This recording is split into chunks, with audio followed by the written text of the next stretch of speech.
Menganalisis jaringan berbasis luas. Jaringan area luas WAN atau konektivitas tanpa batas. Apa itu WAN? WAN adalah singkatan dari Wide Area Network atau dalam bahasa Indonesia disebut jaringan area luas. WAN merupakan jaringan komputer yang mencakup area yang sangat luas seperti antar kota, antar negara, bahkan antar benua. Berbeda dengan LAN, Local Area Network, yang hanya mencakup area yang terbatas seperti satu gedung atau kampus. WAN memiliki jangkauan yang jauh lebih luas. Contoh WAN. Internet adalah contoh WAN yang paling umum. Internet menghubungkan jutaan komputer di seluruh dunia, memungkinkan kita mengakses informasi, berkomunikasi, dan melakukan berbagai aktivitas online lainnya. Fungsi WAN. 1. Menghubungkan jaringan yang terpisah secara geografis.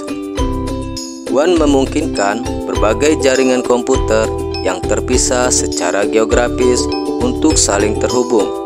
Misalnya, perusahaan dengan kantor cabang di berbagai kota dapat menggunakan WAN untuk menghubungkan jaringan komputer di masing-masing kantor cabang. 2. Memungkinkan akses ke sumber daya yang jauh. WAN memungkinkan pengguna mengakses sumber daya yang berada di lokasi yang jauh, seperti server, database, dan aplikasi.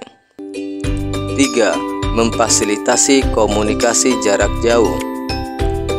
WAN memungkinkan pengguna berkomunikasi dengan orang lain yang berada di lokasi yang jauh melalui email, video conference, dan aplikasi komunikasi lainnya. Jenis-jenis WAN. 1. WAN dial-up, menggunakan koneksi telepon untuk menghubungkan ke internet. 2.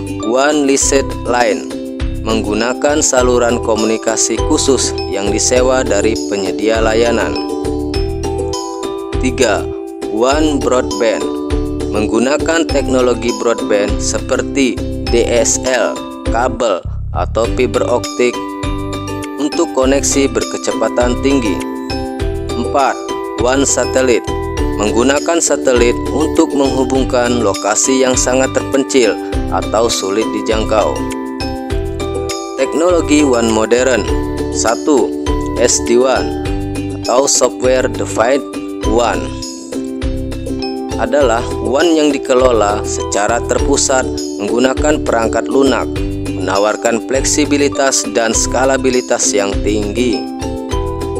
2. MPLS atau Multi Protocol Label Switching, yaitu teknologi yang memberikan layanan berkualitas tinggi untuk lalu lintas data yang berbeda. 3. VPN atau Virtual Private Network, yaitu membuat koneksi jaringan pribadi yang aman melalui jaringan publik seperti internet. Komponen utama WAN. 1. Router. Router adalah perangkat yang berfungsi untuk meneruskan paket data antar jaringan yang berbeda. 2. Modem. Modem adalah perangkat yang mengubah sinyal digital menjadi sinyal analog atau sebaliknya, agar data dapat dikirim melalui saluran komunikasi seperti kabel, telepon, atau serat optik. 3. Saluran komunikasi adalah media transmisi yang digunakan untuk mengirimkan data seperti kabel tembaga, serat optik, atau gelombang radio. Kelebihan WAN. 1. Jangkauan luas. WAN memungkinkan koneksi ke berbagai lokasi yang jauh.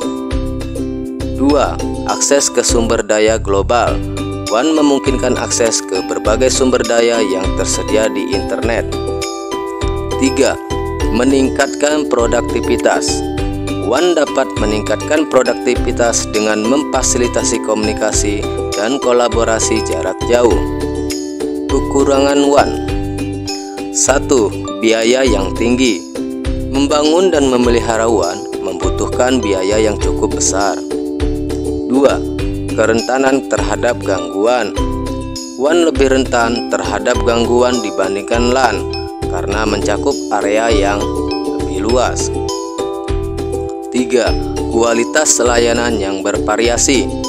Kualitas layanan WAN dapat bervariasi tergantung pada jenis saluran komunikasi yang digunakan dan kondisi jaringan. Penerapan WAN. 1. Perusahaan, seperti menghubungkan kantor cabang, pusat data, dan karyawan mobile. 2. Pemerintah, menyediakan layanan publik secara online. 3. Pendidikan, memungkinkan pembelajaran jarak jauh dan akses ke sumber daya pendidikan. 4. Healthcare, memfasilitasi telemedicine dan berbagi data pasien. Masa depan WAN. Teknologi WAN terus berkembang dengan munculnya teknologi baru seperti 5G, IoT, dan Edge Computing. Hal ini akan membuat peluang baru untuk aplikasi WAN yang lebih canggih dan efisien. Terima kasih.